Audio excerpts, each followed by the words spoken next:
올해 뉴 스토리라는 주제로 우리가 올 한 해 새 일을 행하실 주님, 뉴 스토리를 쓰실 하나님, 빤하게 살아온 우리 인생 속에서 또 한 해를 더하는 게 그냥 세월만 더하고, 또 사실은 육체의 정욕에 따라 썩어지지 않기 위해서 늘 새로워져야 합니다. 새로운 뉴 스토리가 써야 돼요. 어떠세요? 지금 벌써 3개월이 지났는데 뉴 스토리가 써지고 있습니까? 내 삶의 뉴 스토리가 일어나고 있습니까?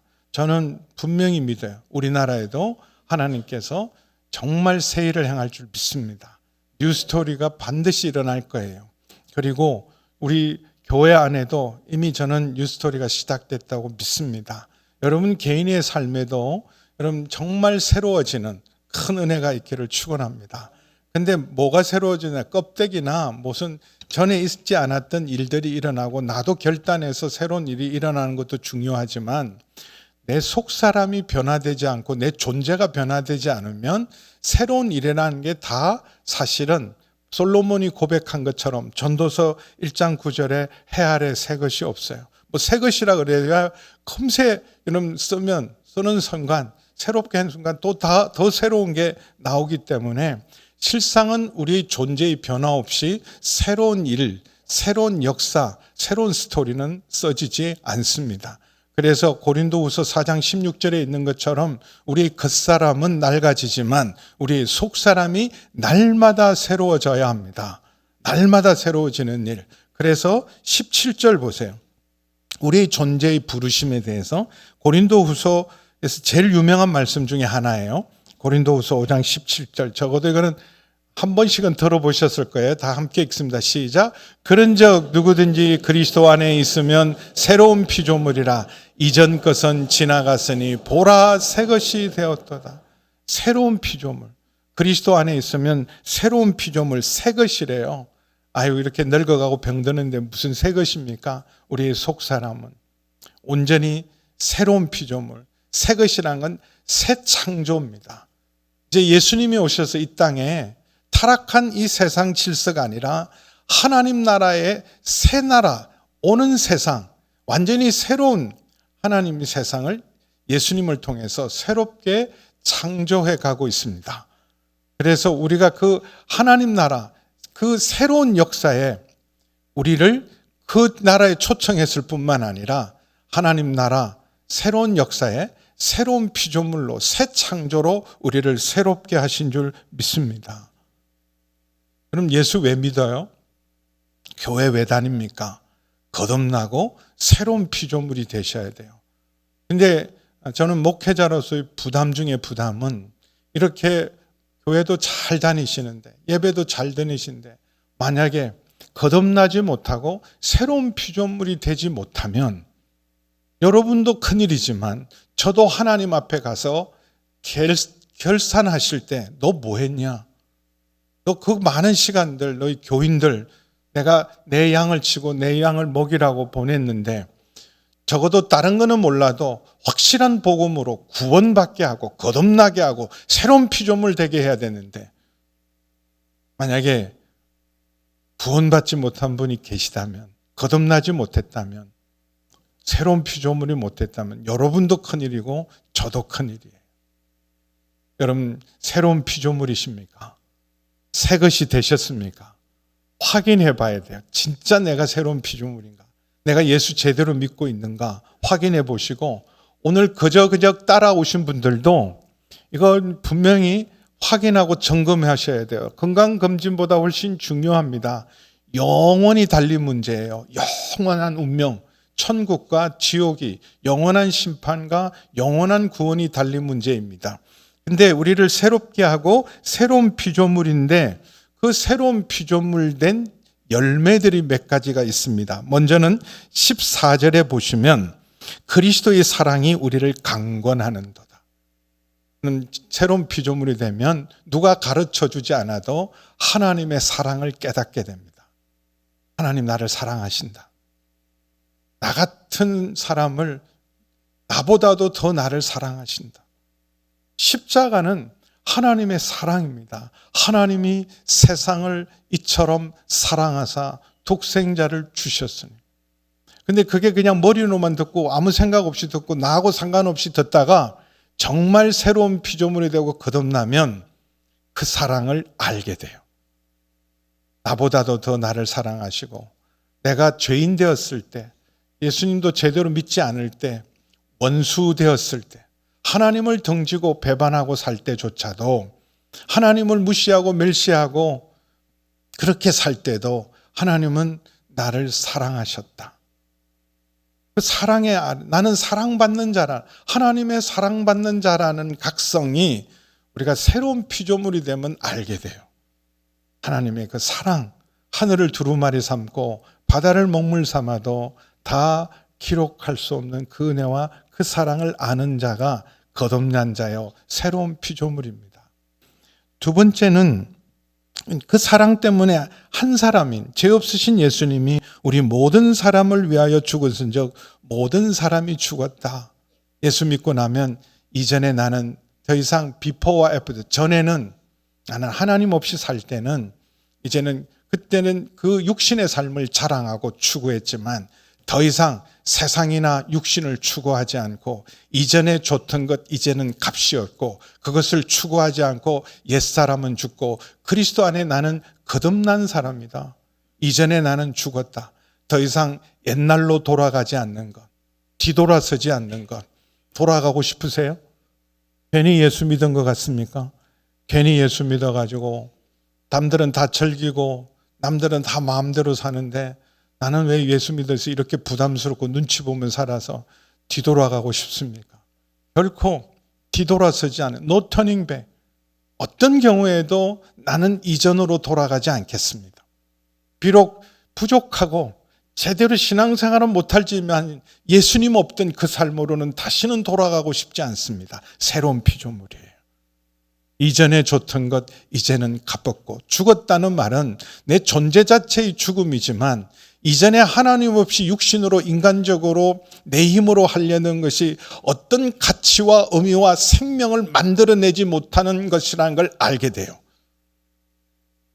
그리고 주님 안에서만 어떤 작은 일도 가치 있고 의미 있고 영원한 생명을 빚어낼 수 있는 걸 알기에 No turning back. 이제는 되돌아가지 않습니다. 더 중요한 게 있어요. 15절인데요. 같이 읽어봅니다. 같이 읽습니다. 시작. 그가 모든 사람을 대신하여 죽으심은 살아있는 자들로 하여금 다시는 그들 자신을 위하여 살지 않고 오직 그들을 대신하여 죽었다가 다시 살아나신 이를 위하여 살게 하려 하십니다. 어마어마한 코페르니쿠스적인 전환이 일어나요. 옛날에는요, 코페르니쿠스라는 사람이 천문학이 발달하기 전까지는 지구는 그냥 가만히 있는 것, 지구가 네모난 줄 알았잖아요. 둥글다는 사실도 잘 몰랐어요. 그래서 저 수평선 넘어오면 낭떠러지라고 생각하고 먼 바다 항해는 생각도 못한 겁니다. 그러다가 천문학이 발달하고 천문망원경이 발달하면서 코페르니쿠스라는 사람이 지구가 돈다, 태양이 도는 것이 아니라 지구가 태양을 돈다. 이거 어마어마한 변화예요. 지금은 우리가 당연하죠. 혹시 아직도 여러분 지구는 가만히 있다고, 가만히 있는 것 같죠? 총알보다 더 빨리 지금 움직이는데도 이렇게 우리가 멀쩡하게 있는 것도, 이것도 기적입니다. 어쨌든 여러분, 그 코페르니쿠스적인 전환과 발상, 천동설이 지동설로 변한 건 어마어마한 변화인데, 여러분 그만한 혁신적인 변화가 새로운 피조물 된 우리에게 나타나는 뭐냐 하면, 오직 자신을 위해 살던 내가, 내 욕심 따라, 내 야망을 따라 자기 중심적으로 자기 주장만 하고 살았던 내가 이제는 다시는 나 자신을 위해 살지 않고 오직 나를 대신하여 죽었다가 다시 살아나신 예수님을 위해 살기를 원하는 것, 주님 뜻대로 살기를 원하는 것, 그게 새로운 피조물 된 특징입니다. 아직도 여러분 내 마음대로, 내 뜻대로, 내 고집대로, 내 주장하며 마음대로 살고 싶으세요? 내가 왕 노릇하고 내 주인 노릇하고 내 말대로 다 되는 세상이 행복한 세상이라고 믿는다면 주님과 상관없는 사람입니다. 예수님을 주라 고백하는 것은 이제는 내가 주인이 아니고 내 인생의 주인은 예수님이시다.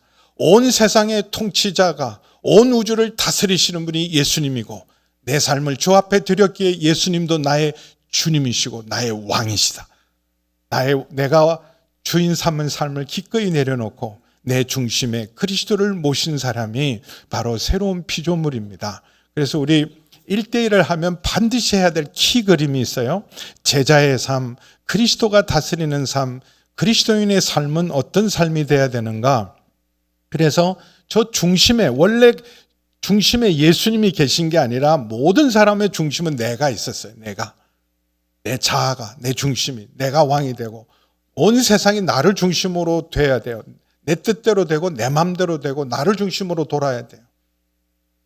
근데 예수님을 믿으면서 내가 주인 삶을 기꺼이 내려놓고 내가 옛사람이 죽고 내 안에 그리스도를 주인으로 모셔서 볼지어다 내가 문 밖에서 두드리느니 누구든지 문을 열고 예수님을 모시면 예수님이 내 안에 오셔서 왕이 되고 주인이 되시고 나를 새 생명 가운데 진리 가운데로 인도하는 것을 믿고 감사하는 사람들이 바로 새로운 피조물입니다.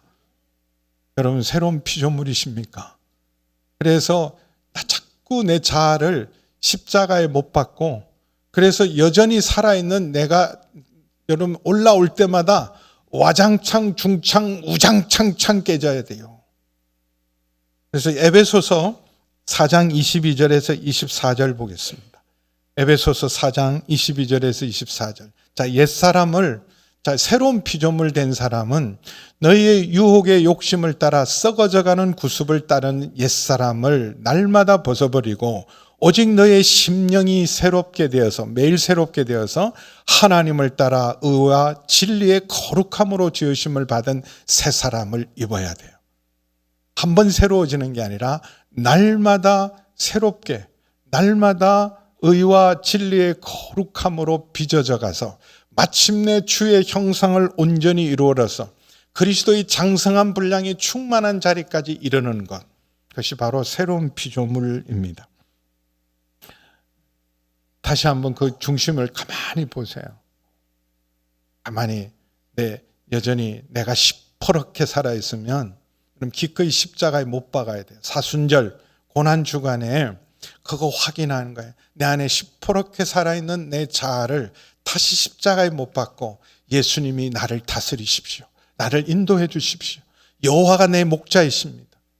근데 여러분 막 시편 23편째 내 잔이 넘치지 않습니다. 왜 고집하냐 하면 여러분이 여전히 예수님을 주님을 끌고 가서 그래. 이리 가셔야 돼요. 저리 가야 돼요. 여호와는 나의 목자시니 목자가 이끄는 대로 가지 않고 내 고집대로 주님을 이끌어 가려니까 여전히 고난 가운데 있습니다. 그래서 우리가 더 이상 자신을 위해 살지 않고 다시 살아나는 일을 위하여 살게 하려 합니다. 저는 그래서 너무 감사해요. 목사 된 게 행복합니다. 여러 가지 제한도 많지만 저 딴 어떤 선택보다 사실은 행복합니다. 근데 또 하나는 특징이 있어요. 새로운 피조물 된 사람의 특징은 16절 보겠습니다. 이거 굉장히 중요한 특징이에요. 16절 우리 함께 읽겠습니다. 시작. 그러므로 우리가 이제부터는 어떤 사람도 육신을 따라 알지 아니하노라. 비록 우리가 그리스도도 육신을 따라 알았으나 이제부터는 그같이 알지 아니하노라. 사람을 볼 때 인간적으로 세상적인 기준으로 판단하고 정죄하지 않습니다. 여러분 사람을 평가할 때 무엇으로 평가합니까? 대부분 사람들은요, 다 세상적이고 인간적이고 육신적인 기준으로 세상을 판단해요. 나는 척 보면 안다는 거죠. 뭘 아세요? 척 보면. 내 눈은 못 속인데.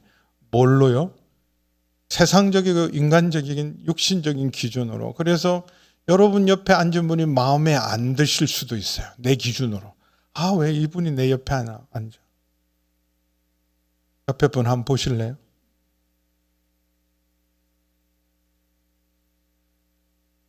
인간적으로, 육신적으로, 세상적으로. 교회 딱 들어오는 순간, 아, 이 교회 내 수준에 안 맞는 교회네. 여기 정말 신실한 하나님의 사람이 있는가? 이분이 정말 주님의 사람인가가 중요한데, 만약에 주님의 사랑이 아니면 이 사람이 어떻게 구원받을까? 이 사람이 예수 믿고 나처럼 구원받았으면 좋겠다. 그 생각만 해야 되는데, 자꾸 사람을 판단해. 입은 걸로 판단하고, 외모로 판단하고, 그래서 더 이상 여러분, 새로운 피조물은 어떤 사람도 육신을 따라 판단하지 않습니다. 제가 이 말씀에 큰 은혜와 충격을 받았던 게 제 아내와 결혼해서 1년을 안 살았던 것 같기도 하고 1년쯤 살았던 것 같아요. 하여튼 2년이 안 됐을 때 제 아내가 가만히 오더니 이 말씀을 갖고 와서 이렇게 선포하고 갔습니다. 그러므로 우리가 이제부터는 어떤 사람도 육신을 따라 알지 않습니다. 끝. 그러고 갔어요. 근데 저는 이게 고린도후서 5장 16절인지 그때까지 몰랐어요. 17절만 그런즉 그리스도 예수 안에 있으면 새로운 피조물을 알고 있었는데 육신을 따라 알지 않으라는 말이 그렇게 강렬하게 들린 적이 없어요. 아마 제가 육신을 따라 아내를 평가했던 것 같습니다. 뭔 일인지 본인이 말은 안 하는데 어쨌든 제가 알기로는 키가 좀 작다고 그랬던 것 같아요. 생각보다 작다. 같이 연애할 때는 큰 줄 알았더니 이제 보니까 이 구두를 조작해가지고 키 높이 농담 삼아 당신하고 나하고는 호흡하는 층이 다르다. 그렇게 얘기를 했는데 그게 가만히 있더니 이 말씀을 딱 가져와서 그 다음부터 제 입을 막았어요. 할 말이 없어요. 이제부터는 어떤 사람도 육체를 따라 알지 아니하노라. 왜냐하면 정말 이런 거듭나지 않은 사람, 예수님조차도 육신으로 판단합니다. 중동 사람, 중동 남자, 예수님, 유대인 남자, 심지어 가족들조차도 육신으로 보면 형님이잖아요. 미쳤다.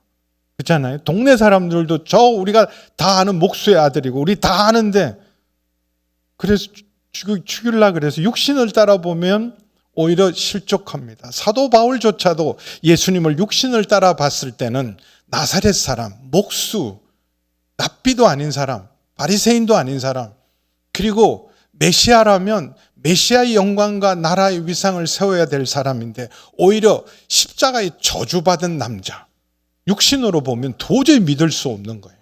그래서 핍박자가 되었습니다. 그 자신도 예수님을 육신으로 볼 때는, 새로운 피조물이 아닐 때는 여러분 실족해요. 우리가 누가복음 17장 1절에 실족해 하는 일이 없을 수는 없지만 실족해 하는 자는 차라리 연자 맷돌, 그냥 맷돌도 아니고 큰 소가 이끌어가는 어마어마한 연자 맷돌을 보고 메고 물에 빠치우는 게 낫다. 언제 실족시킵니까? 육신대로 판단했을 때 실족해요. 우리도 그 실수 많이 합니다. 육신대로 내가 척 보면 알지 뭘 알기나 알아요. 여러분 나도 모르는데. 근데 그래서 배반당하기도 하고 상처받기도 하고 사람 잘못 봤다는 건 다 육신으로 껍데기로 판단해서 그렇습니다. 예수님도 지금도 혹시 여러분 그냥 예수님 무슨 하나님의 아들이겠어? 또 예수님이 뭐 꼭 예수님만 믿어야 되겠어? 그건 다 육신적인 생각이에요. 근데 거듭나면 정말 예수를 만나서 거듭나면 예수님은 하나님의 아들이시요 유일한 구원이라는 걸 알게 돼요. 그래서 유대인이고 한국 사람이고 별로 중요하지 않습니다. 그분이 나의 하나님, 나의 주님, 그리고 구원자라는 그분을 사랑하게 돼요. 예수님을 사랑하게 되면서 사람을 보는 관점이 달라지게 돼 있어요. 더 이상 사람을 외모로 그리고 인간적으로 육신적으로 판단하지 않습니다. 간혹 가다가 그런 실수를 꼭 해요. 그렇지만 늘 새로워지면서 우리가 그리스도 안에서 차별이 없어요. 사람들을 차별하거나 인간적으로 판단하는 일이 점점 없어져서 누구든지 모든 사람이 다 소중한 사람들이에요. 소중한 사람입니다. 갈라디아서 3장 26절에서 29절, 특별히 28절을 여러분 주목해서 보셔야 돼요. 너희가 다 믿음으로 말미암아 그리스도 예수 안에서 하나님의 아들, 자녀가 되었다. 여기 갈라디아 사람은 거의 이방인들이에요. 근데 누구든지 그리스도와 합하기 위하여 세례를 받은 자는 그리스도로 옷 입었다는 것은 우리의 신분이 바뀐 거예요. 그리스도로 옷 입었다는 것은 우리 옷은, 이전의 옷은 다 신분을 상징하고 나 정체성이에요.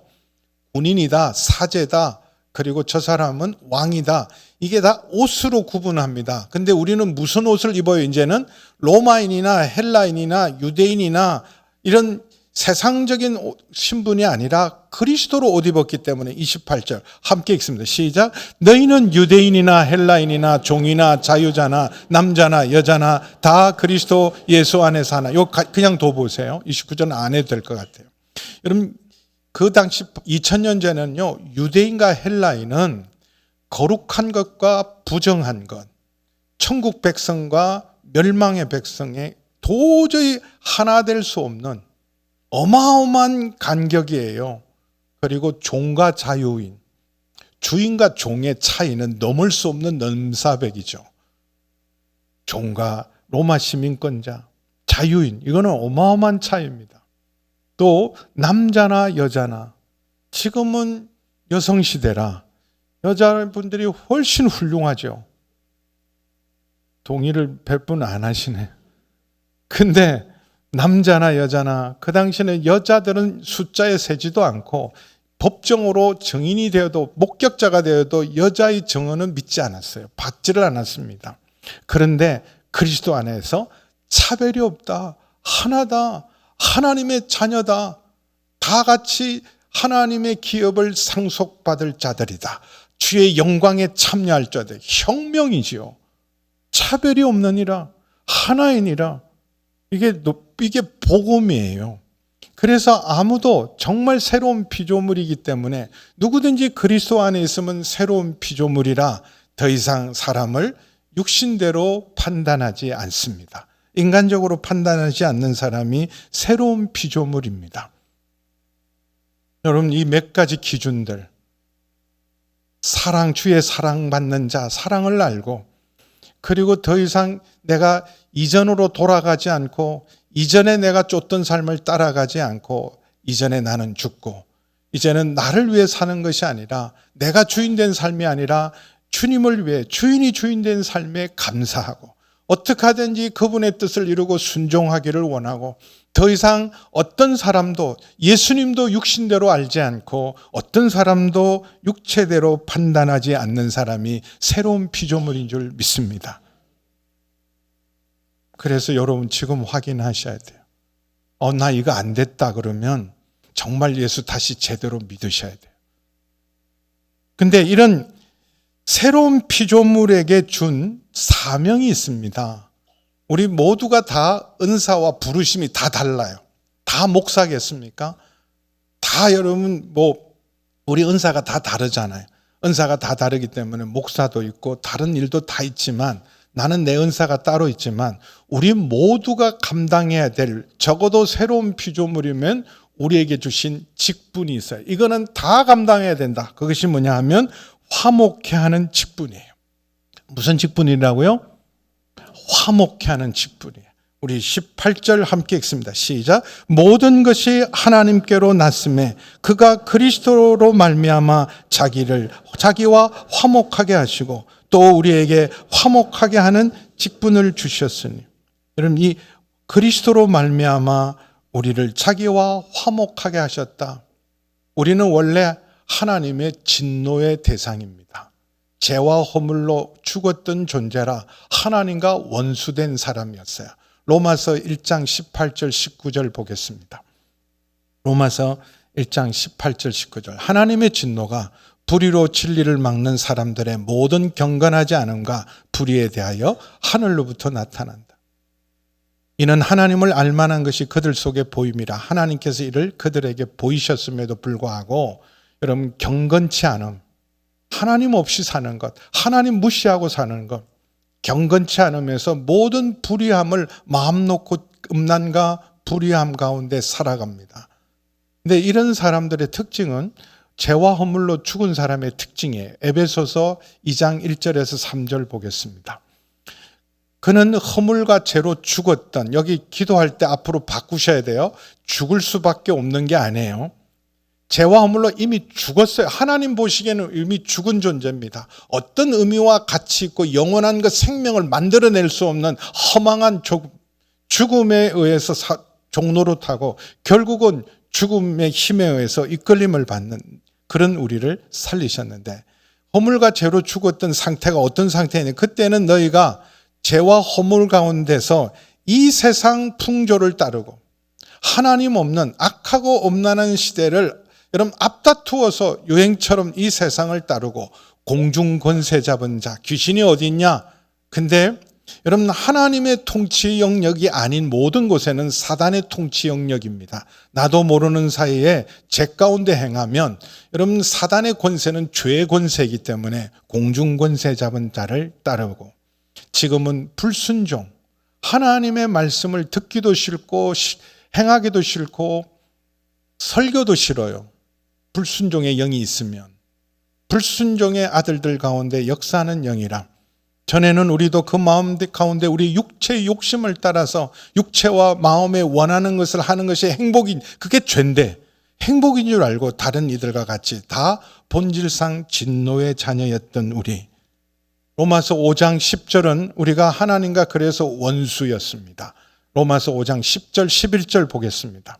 곧 우리가 원수 되었을 때 그의 아들의 죽으심으로 말미암아 하나님과 화목하게 되었은즉 화목하게 된 자로서 더욱 그의 살아나심으로 말미암아 구원을 받을 것이다.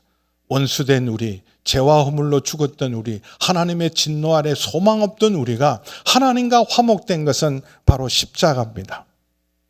죄 없으신 예수님, 하나님이 자기 아들로. 여러분, 자, 만약에 지금 진노를, 신의 진노를 우리가 감당해야 되고 우리가 하나님과 원수되었다면 그 진노를 우리가 달래야 돼요. 제발 진노하지 마십시오. 진노를 거두어 주십시오. 하나님 앞에 불순종하고 마음대로 살고 욕심대로 살고 정욕대로 살고 죄 가운데 살았던 것 어떻게 하면 하나님 이 진노에서 원수된 것에서 하나님 해결할 수 있습니까? 우리가 아쉬운 거죠. 근데 우리는 그럴 생각이 없었어요. 하나님께서 오히려 우리와 화목하기 위해서 죄 없으신 아들을 18절에 그가 그리스도로 말미암아 그 아들을 우리의 죄를 담당하고, 21절에 보면 죄를 알지도 못하신 예수님이 우리를 대신하여 우리의 죄를 다 담당하셔서 우리로 하여금 그 안에서 하나님의 의가 되어서 화목을 이루셨어요. 하나님과 화목된 자로서, 그러면 그 화목해 된 자 속에 넘치는 평강이 넘칩니다. 하나님과 화목됨 받는 우리가 예수 믿어서 받는 가장 큰 축복은요, 하나님과 화목되면 세상이 다 새로워져요. 세상이 놀랍게 지긋지긋하고 힘들고 다 싫던 세상이 하나님과 화목된 죄사함을 받고 하나님과의 관계가 회복되면요, 세상이 다 새로워져요. 그리고 놀라운 평화가 쏟아지고 미운 마음이 사라지고 용서할 마음이 생겨요. 화목해 된 놀라운 평화죠. 그러면 부탁하지 않아도 화목해 된 직분을 감당하게 됩니다. 죄인도 원수도 친구로 품을 수 있어요. 용서할 수 있는 힘이 생겨요. 나도 용서받고 하나님과 놀라운 회복을 이루었기에 화목해 된 직분을 위해서 우리는 이 기도가 실천은 못해도 공감합니다. 프란체스코의 유명한 기도가 있죠. 평화를 구하는 기도. 주여 저를 평화의 도구로 써주소서. 미움이 있는 곳에 사랑을, 다툼이 있는 곳에 용서를, 분열이 있는 곳에 일치를, 의심이 있는 곳에 신앙을, 그릇됨이 있는 곳에, 거짓이 있는 곳에 진리를, 절망이 있는 곳에 희망을, 어두움의 빛을, 슬픔이 있는 곳에 기쁨을 가져오는 자 되게 하소서. 위로받기보다는 위로하고 이해받기보다는 이해하며 사랑받기보다는 사랑하게 하여 주소서. 우리는 줌으로서 받고 용서함으로 용서받으며 자기를 버리고 죽음으로써 영생을 얻기 때문입니다. 여러분, 만약 예수 아니면 참 바보처럼 살려고 하는구나. 그거 아니에요? 참 바보처럼 사는 거죠. 이렇게 사는 것이 바보 아닙니까? 왜 그렇게 사나?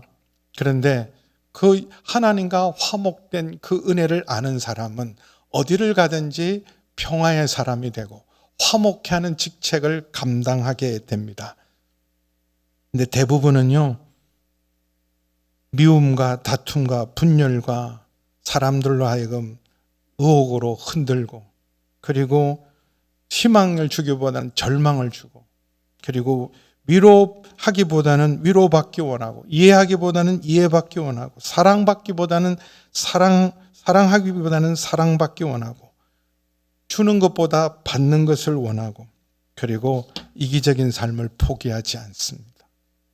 실제로 이런 프란체스코는요, 말만 하고 기도만 한 게 아니라 여러분 정말 화목해 하는 직책, 십자가 전쟁의 한복판에서 여러분 그 전쟁을 막아내고 평화를 이룬 사람이 바로 프란체스코입니다. 5차 이런 십자군 전쟁의 한복판에 직접 그 이슬람의 왕이죠. 최고의 정치적 종교적 지도자인 술탄을 만나서 담판을 짓습니다. 그래서 평화를 이루어내요. 놀랍죠? 근데 자기가 뭘 가지고 가서 그랬냐? 군대를 끌고 간 거 아니에요. 혼자서 무엇으로 그 일을 해냈냐 하면 이 직분을 수행할 수 있는 우리 속에 있는 도구가 있는데, 화목해하는 직분을 위해서 돈을 주고 권세를 주고 능력을 준 게 아니라 우리에게 뭘 주셨는지 19절 같이 읽습니다. 시작. 곧 하나님께서 그리스도 안에서 계시사 세상을 자기와 화목하게 하시며 그들의 죄를 그들에게 돌리지 아니하시고 화목하게 하는 말씀을 우리에게 부탁하셨네. 이제 용서받은 자로서, 사랑받은 자로서, 화목해 된 자로서 너희도 그 사랑을 전하고 그 용서를 실천하고 화목해 된 직분을 감당하기 위해서 화목해 하는 말씀을 부탁하셨어요. 새로운 피조물이 되면 내 속이 바뀌잖아요. 속이 바뀌면 제일 먼저 변화되는 것 중에 하나가 말이 바뀌게 돼 있어요. 근데 이 말은 모국어고 모판이라 잘 안 바뀝니다. 말이 바뀌려면. 사실은 나도 모르는 사이에 말을 배운 거 아니에요? 집안에서 험한 말을 그냥 듣고 살면 배운 사람도 험하게 말하고 살아요. 동네가 그 시기 한 동네도 있잖아요. 옛날에 무슨 그 황산벌 이런 영화 보면 그 심리전 하는데 경상도에서 욕을 제일 험하게 하는 곳, 그리고 전라도에서 제일 신라척에서 욕 제일 잘하는 거, 백제 쪽에서 욕 제일 잘하는 부터 누가 이겼어요? 백제가 이겼어요. 임실 사람들, 제가 임실로 15년을 같이 살아봤거든요. 진짜 좋은 분이에요. 제가 어머니처럼 존경하는 분입니다. 그래서 저를 목사로 만든 분이세요. 임실 분인데, 와, 욕을 허벌나게 잘하세요. 권사님이고 선교사님 어머님이신데도 그 분위기. 그러니까 이 모판이 잘 안 바뀌기는 해요. 그러나 여러분 언어가 정말 바뀝니다. 무슨 말을 하려면 하나님 말씀하시는 것처럼 여러분 비판하고 사람들을 향해서 모함하고 비판하고 판단하고 정죄하는 말을 하지 않고, 그리고 살리는 말, 위로하는 말, 격려를 주는 말, 치유하는 말, 화목해 하는 직책. 프란체스코가 그 이슬람 군대, 그때는 십자군보다 이슬람이 훨씬 강했을 때 그 진지로 뛰어든 것은 군대를 끌고 간 게 혼자서 화목해 하는 말씀을 들고 갔어요. 그래서 그 술탄도 놀랐어요. 용기와 그의 인품과 그가 하는 말 앞에 감복합니다. 그래서 전쟁을 중지합니다. 화목해 하는 말. 여러분의 언어는 어떤 말입니까? 어떤 사람은 멀쩡한 곳에 가서 분란을 일으키는 사람이 진짜 많아요. 잘 지냈는데 그 사람이 들어가가지고 서로 의심하게 만들고 서로 당짓게 만들고, 그런 사람이 있는가 보면 막 서로가 사이가 안 좋고 힘든데도 그 사람이 들어가서 화목해 만드는 사람이 있어요. 어떤 며느리 들어가서 형제 사이를 나쁘고 부모 사이를 나쁘게 만드는 며느리도 있는가 하면, 어떤 며느리는 들어가서 온 집안을 화목하게 만드는 며느리도 있습니다. 그럼 뭐 사위는 그런 일을, 사위도 당연히 그렇게 해야죠.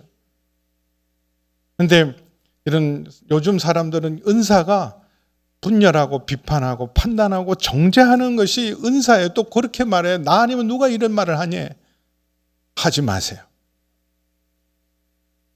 내가 다 사랑하니까 나니까, 그런 정의감은 여러분에게 준 적이 없습니다. 여러분 적어도 그런 말을 하려면 기도 많이 하고 정말 사랑하고 내가 그 값을 지불할 각오를 하고 하나됨을 위해서 올바른 말도 해야 돼요. 대부분은 여러분 분열시키고 참 비판하고 판단하고 정죄하는 것. 그래서 우리에게 화목케 하는 말씀을 부탁하셨어요. 여러분 언어가 바뀌셨습니까? 여러분의 언어는 살리는 언어입니까? 여러분의 언어는 사람들에게 평화를 심는 언어를 쓰고 있습니까? 주여 나를 평화의 도구로 써주십시오. 그리고 그래서 이런 화목케 하는 직분, 화목케 하는 말씀을 가진 사람들을 이렇게 선언합니다. 너희가 그리스도의 대사다. 20절 함께 읽습니다. 시작. 그러므로 우리가 그리스도를 대신하여 사신이 되어 하나님이 우리를 통하여 너희를 권면하신 것 같이 그리스도를 대신하여 간청하느니 너희는 하나님과 화목하라. 너희는 그리스도의 향기요 그리스도의 편지일 뿐만 아니라 너희는 그리스도의 대사인데 어떤 대사인가? 위협하고 사람들로 하여금 너희들 예수 안 믿으면 지옥 갈 줄 알아라. 그렇게 위협하는 것이 아니라 그리스도의 대사로 간청하는 거예요. 화목해라. 하나님이 다 이루어 놓으셨다.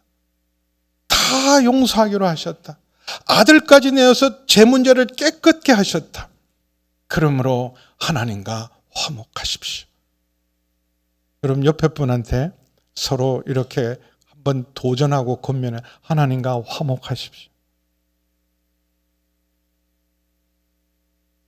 그럼 사람과 솔직히 아무리 생각해도 이 사람하고는 도저히 함께 할 수 없고 보기 싫어서 이 사람하고는 함께 할 수 없다. 그래서 교회를 떠날 수도 있고 딴 지역으로 이사도 갈 수도 있고 정 안 되면 이민도 가버릴 수도 있어. 이 꼴 보고는 못 살겠다. 또 지구도 떠나고 싶을 때가 있을 거야. 나 이 지구에 있는 것들하고는 도저히 살 수가 없어요.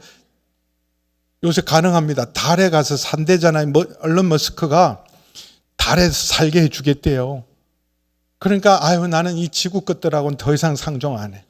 나는 이제 완전히 나는 우주를 행성을 옮겨서 행성을 아예 달나라 사람. 여러분 그럴 수 있을 겁니다. 그러나 이러면 하나님을 피하여는 어디로 갈 건데?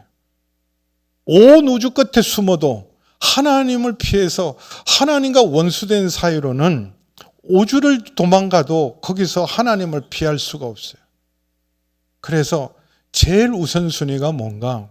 하나님과 화목하셔야 돼요.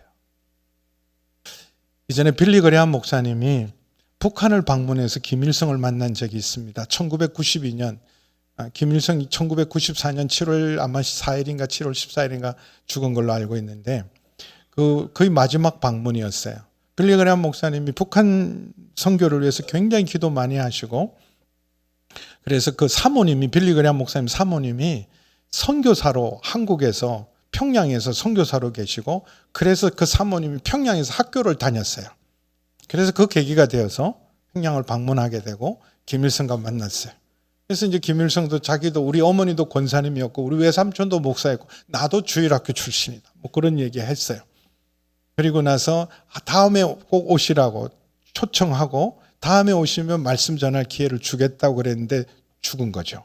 두 번은 그 다음에 못 갔는데 근데 빌리 그레함 목사님이 그때 책 한 권을 전달해 줬습니다. 무슨 책을 줬냐? 그때 절대 여러분 권세를 가진 사람이 아닙니까? 뭐가 필요해요? 돈이 필요해요? 권력이 필요해요? 세상에 필요한 게 아무것도 없잖아요. 근데 그분한테 전달해 준 게 하나님과 화목하십시오. Peace of God. 그 빌리 그레함 목사님의 가장 18번 설교예요. 전도 집회를 할 때마다 하는 가장 18번 설교가 하나님과 화목하십시오. Peace of God. 하나님의 평화를 전하는데 그걸 전달해 주세요. 절대 권세를 가진 사람에게도 이 땅에서는 가장 필요한 하나님과 화목해라. 하나님과 화목하십시오. 그것이 우리에게 부탁하는 그래서 하나님이 죄를 알지도 못하는 이를 대신해서 죄로 삼으신 것은 우리로 하여금 그 안에서 화목하게 위해서 하나님은 모든 것을 쏟아부으셨어요. 다 사실 주셨습니다. 우리와 화목하기 위해서 아들을 독생자를 주시고 십자가에 못 박으시고 우리의 죄를 담당하시고 우리와 화목해 되는 길을 열어놓으셔서 이제 우리 모두를 그리스도 안에서 거듭나게 하시고 하나님 자녀 삼으시고 새로운 피조물 되게 하셨습니다. 이제 우리가 화목해 된 사람으로 화목해 된 직책을 감당하는, 그래서 화목해 하는 말씀을 부탁해서 우리가 가는 곳곳마다 우리가 프란체스코 성자처럼 주여 나를 평화의 도구로 써주소서. 평화의 사람, 화목해 하는 사람, 그 사명 감당하는 여러분 되기를 바라고, 성찬을 통하여 주님, 이 은혜로 우리가 새로운 피조물 되었습니다. 십자가로 하나님과 화목된 자로서 이제 그 사랑을 알고 화목해 하는 그 직책을 감당하는 저희 모두가 되게 하여 주옵소서. 그런 결단으로 성찬에 참여하시기를 바랍니다.